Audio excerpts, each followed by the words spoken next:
सोचो, एक ऐसा समय जब समय ही नहीं था, कुछ भी नहीं था, फिर एक सेकंड के एक छोटे से हिस्से में सब कुछ बदल गया। ब्रह्मांड एक आग के गोले की तरह फटा, ऊर्जा और प्रकाश से भर गया, जिसे हम बिग बैंग कहते हैं। शुरुआत में ब्रह्मांड बहुत गर्म और घना था। बहुत लंबे समय के बाद यह ठंडा और फैलने लगा। जैसे जैसे ब्रह्मांड ठंडा हुआ, छोटे छोटे कण आपस में जुड़ने लगे। ये झुंड बड़े और बड़े होते गए और आखिरकार पहले तारे और आकाशगंगाएं बनी। हमारी अपनी आकाशगंगा मिल्की वे, जो तारों, गैस और धूल का एक विशाल चक्र है, बिग बैंग के अरबों साल बाद पैदा हुई। इस घूमती हुई आकाशगंगा के भीतर एक नया अध्याय शुरू होने वाला था, जिसने हमें यहां तक पहुंचाया। लगभग 4.6 अरब साल पहले मिल्की वे के एक शांत कोने में गैस और धूल का एक विशाल बादल अपने ही गुरुत्वाकर्षण के कारण सिकुड़ने लगा। जैसे जैसे यह सिकुड़ा, यह बादल तेजी से घूमता गया, जिससे पदार्थ की एक घूमती हुई डिस्क बन गई। इस डिस्क के केंद्र में एक तारा प्रज्वलित हुआ, हमारा अपना सूर्य। सूर्य की तेज गर्मी और रोशनी ने बची हुई गैस और धूल को दूर धकेल दिया, जिससे छोटे चट्टानी पिंड पीछे रह गए। लाखों वर्षों में ये पिंड आपस में टकराते और चिपकते गए, धीरे धीरे बड़े और बड़े होते गए। इस तरह हमारी पृथ्वी बनी, एक युवा ग्रह जो अभी भी सौर मंडल में अपनी जगह बना रहा था। शुरुआती पृथ्वी एक हिंसक और बेरहम जगह थी। इसकी सतह पर ज्वालामुखी फटते थे, जिससे पिघली हुई चट्टान और जहरीली गैसें वायुमंडल में फैलती थीं। सौरमंडल के अराजक गठन के अवशेष, क्षुद्र ग्रह और धूमकेतु लगातार ग्रह पर बमबारी करते रहते थे। लेकिन इस अराजकता के बीच जीवन के बीज बोए जाने वाले थे। प्रारंभिक पृथ्वी का वातावरण आज हम जो सांस लेते हैं उससे बहुत अलग था। यह मीथेन, अमोनिया, जलवाष्प और अन्य गैसों का एक जहरीला मिश्रण था। हालांकि बिजली गिरने और सूर्य के पराबैंगनी विकिरण से मिलने वाली ऊर्जा के साथ इन गैसों ने जीवन के लिए कच्चा माल प्रदान किया। शुरुआती महासागरों की कल्पना एक विशाल उबलते सूप के रूप में करें। इस आदिम सूप में साधारण कार्बनिक अणु बनने लगे। जीवन के निर्माण खंड, इन अणुओं में अमीनो एसिड, प्रोटीन के घटक और न्यूक्लियोटाइड, डीएनए और आरएनए के निर्माण खंड शामिल थे। लाखों वर्षों में ये सरल अणु अनगिनत तरीकों से आपस में जुड़े और मिले। इनमें से अधिकांश संयोजन कहीं नहीं ले गए, लेकिन कभी कभी कुछ उल्लेखनीय हुआ। अणु सही तरीके से एक साथ जुड़ गए, जिससे बड़ी, अधिक जटिल संरचनाएं बन गई। बदले में इन संरचनाओं ने आपस में क्रिया की और संयोजन किया, अंततः पहली जीवन जैसी संस्थाओं को जन्म दिया। वह सही क्षण जब निर्जीव पदार्थ जीवन में परिवर्तित हुआ, विज्ञान के सबसे बड़े रहस्यों में से एक बना हुआ है। हालांकि हम जानते हैं कि लगभग 3.5 अरब साल पहले पृथ्वी के आदिम महासागरों में पहले एकल कोशिका वाले जीव उत्पन्न हुए थे।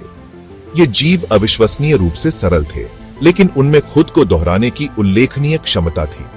ये प्रारंभिक जीवन रूप प्रोकैरियोट्स थे, एकल कोशिका वाले जीव जिनमें नाभिक या अन्य झिल्लीबद्ध अंग नहीं होते थे। वे अवायवीय थे, जिसका अर्थ है कि उन्हें जीवित रहने के लिए ऑक्सीजन की आवश्यकता नहीं थी। वास्तव में ऑक्सीजन उनके लिए जहरीला था। ये शुरुआती प्रोकैरियोट्स प्रारंभिक पृथ्वी की कठोर परिस्थितियों में पनपे, अपने पर्यावरण में रसायनों से ऊर्जा प्राप्त करते थे।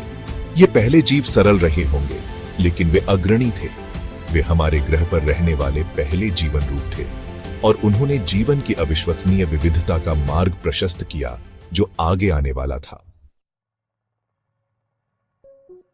भाग 5, विकास की शक्ति। पृथ्वी पर जीवन अधिक समय तक सरल नहीं रहा। अरबों वर्षों में जीवन विकसित और विविधतापूर्ण हुआ, एक शक्तिशाली शक्ति द्वारा संचालित प्राकृतिक चयन। प्राकृतिक चयन वह प्रक्रिया है जिसके द्वारा अपने वातावरण के अनुकूल लक्षणों वाले जीवों के जीवित रहने और प्रजनन करने की अधिक संभावना होती है और वे उन लक्षणों को अपनी संतानों को हस्तांतरित करते हैं। जीवन के इतिहास में सबसे महत्वपूर्ण घटनाओं में से एक प्रकाश संश्लेषण का विकास था। लगभग 3 अरब साल पहले एक नए प्रकार का जीव सामने आया, साइनोबैक्टीरिया। साइनोबैक्टीरिया में भोजन का उत्पादन करने के लिए सूर्य के प्रकाश से ऊर्जा का उपयोग करने की उल्लेखनीय क्षमता थी और वे उपोत्पाद के रूप में ऑक्सीजन छोड़ते थे। इस ऑक्सीजन क्रांति का पृथ्वी पर जीवन पर गहरा प्रभाव पड़ा। वातावरण में ऑक्सीजन का स्तर धीरे धीरे बढ़ता गया, अंततः उस स्तर तक पहुंच गया जिससे एरोबिक जीवों का विकास हुआ, ऐसे जीव जिन्हें जीवित रहने के लिए ऑक्सीजन की आवश्यकता होती है। इसने अधिक जटिल जीवन रूपों के विकास का मार्ग प्रशस्त किया। भाग 6, फिन्स से पैरों तक। लाखों वर्षों में जीवन विकसित और विविधतापूर्ण होता रहा। एकल कोशिका वाले जीवों से बहुकोशिकीय जीवन का उदय हुआ, जिसमें कोशिकाएं विभिन्न कार्य करने में विशेषज्ञता रखती थीं। पहले जानवर महासागरों में विकसित हुए, अंततः जेलीफिश से लेकर मछली तक विशाल समुद्री सरीसृपों तक जीवों की एक आश्चर्यजनक श्रृंखला को जन्म दिया। जीवन के इतिहास में सबसे उल्लेखनीय अध्यायों में से एक पानी से जमीन पर संक्रमण है। लगभग 400 मिलियन वर्ष पहले कशेरुक, रीढ़ वाले जानवर पानी से बाहर और जमीन पर निकलने लगे। इन शुरुआती टेट्रापोड्स 4 अंगों वाले कशेरुकियों के पास ऐसे अनुकूलन थे जो उन्हें हवा में सांस लेने और जमीन पर चलने की अनुमति देते थे। पंखों से पैरों तक का यह संक्रमण जीवन के इतिहास में एक महत्वपूर्ण क्षण था। इसने भूमि पर कशेरुकी जीवन की शुरुआत को चिह्नित किया और उभयचरों, सरीसृपों, पक्षियों और स्तनधारियों, जिनमें हम स्वयं भी शामिल हैं, के विकास के लिए मंच तैयार किया। भाग 7, जीवन तट पर चढ़ता है। कशेरुकियों द्वारा भूमि का उपनिवेशीकरण एक क्रमिक प्रक्रिया थी, जिसमें कई चुनौतियों का सामना करना पड़ा। शुरुआती टेट्रापोड्स को पूरी तरह से नए वातावरण के अनुकूल होना पड़ा, जिसमें अलग अलग तापमान, आर्द्रता का स्तर और ऑक्सीजन की उपलब्धता थी। उन्हें चलने, भोजन खोजने और शिकारियों से बचने के नए तरीके भी विकसित करने पड़े। इन चुनौतियों के बावजूद भूमि पर जीवन फला फूला। पहले टेट्रापोड्स के वंशज उभयचर विविधतापूर्ण हुए और दुनिया भर में फैल गए। सरीसृप उभयचरों से विकसित हुए, उनकी पपड़ीदार त्वचा और एमनियोटिक अंडे के साथ, जिससे वे पानी से दूर प्रजनन कर सके। डायनासोर का शासन शुरू हुआ और लाखों वर्षों तक इन शानदार जीवों ने ग्रह पर अपना दबदबा बनाए रखा। भूमि पर जीवन की कहानी निरंतर अनुकूलन और परिवर्तन की कहानी है। जैसे जैसे महाद्वीप बहते गए और जलवायु में बदलाव आया, जीवन रूप नए और चुनौतीपूर्ण वातावरण में जीवित रहने के लिए विकसित हुए। विकास की इस चल रही प्रक्रिया ने आज हम पृथ्वी पर जीवन की अविश्वसनीय विविधता को आकार दिया है। भाग 8, मानवता का उदय। जब डायनासोर भूमि पर शासन करते थे, जानवरों का एक नया समूह चुपचाप विकसित हो रहा था, स्तनधारी। स्तनधारी सिनैप्सिड नामक सरीसृपों के एक समूह से विकसित हुए और उनके पास कई अनूठी विशेषताएं थीं, जिनमें फर या बाल, दूध उत्पादन के लिए स्तन ग्रंथियां और अधिक कुशल चयापचय शामिल हैं।